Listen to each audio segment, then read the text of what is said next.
Hello, class. Welcome to our second lesson dealing with section 2.3, which is subtracting rational numbers.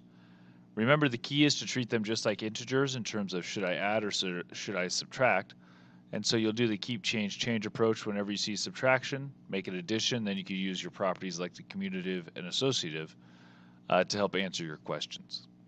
Today we're going to look at a couple questions that are similar to what you looked at for your homework. The first one you'll notice is just integers, so minus a negative, change becomes plus a positive. And you just add those two integers together to get 449. Second one is already addition, so you don't need to change that one. Okay, it's already set up as addition. They're both negative, so you add them together. I find a common denominator and add them together. Don't forget the negative sign in your answer, because when you add two negatives, they stay negative because you've lost and lost again. So that's one thing to keep in mind for your addition of two negative rational numbers. Okay, this is similar to what we've been talking about with section 2.3 so far. So this is a rational number because it is a terminating or ending decimal. So if I do keep, change, this would be 12.8 plus negative 26.1.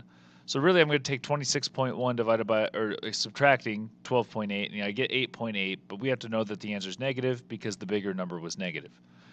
Now this correlates a little bit to what we talked about in the previous lesson, which was if it was 21.6 minus 12.8, the answer is 8.8, and if you switch it, it's opposite. So you might be able to shortcut a little bit in some of these scenarios.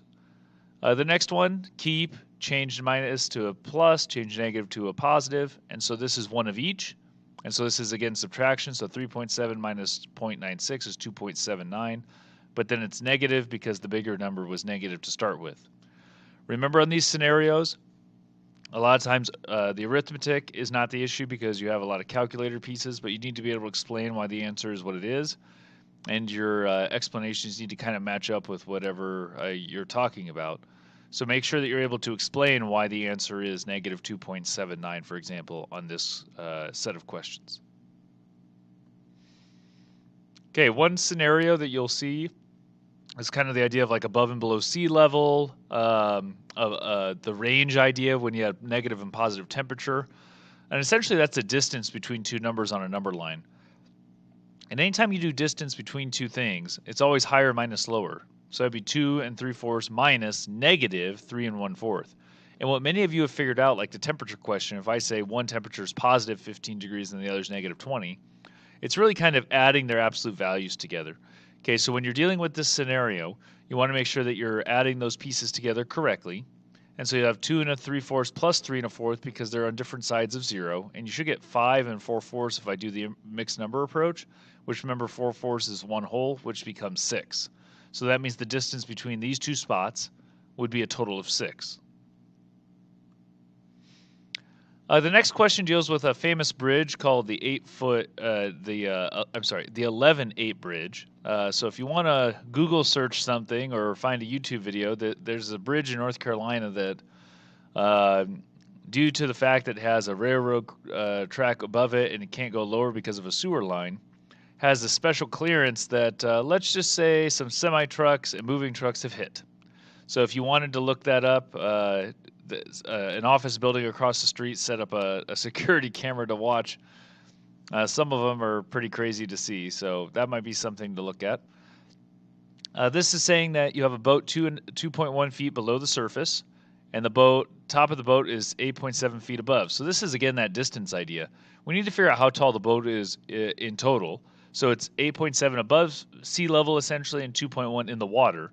So you would have to add those together, okay, because it's really a minus a negative.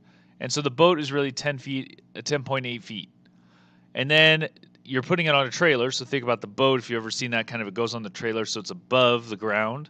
Okay, and it says the trailer is going to be 1.3 feet as well.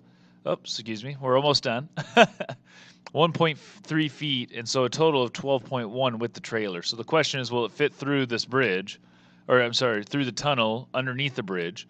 And the answer is no, because it's got this whole 11 feet 8 inches as clearance, and yours is 12.1 feet. And so let's just say you'd be part of the YouTube video if you tried to go underneath that bridge.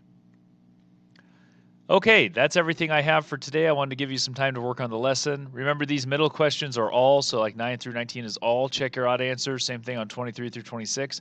Remember, the homework questions should help you get prepared for the assessments. So make sure you ask questions if you have any. Have a good day, everybody.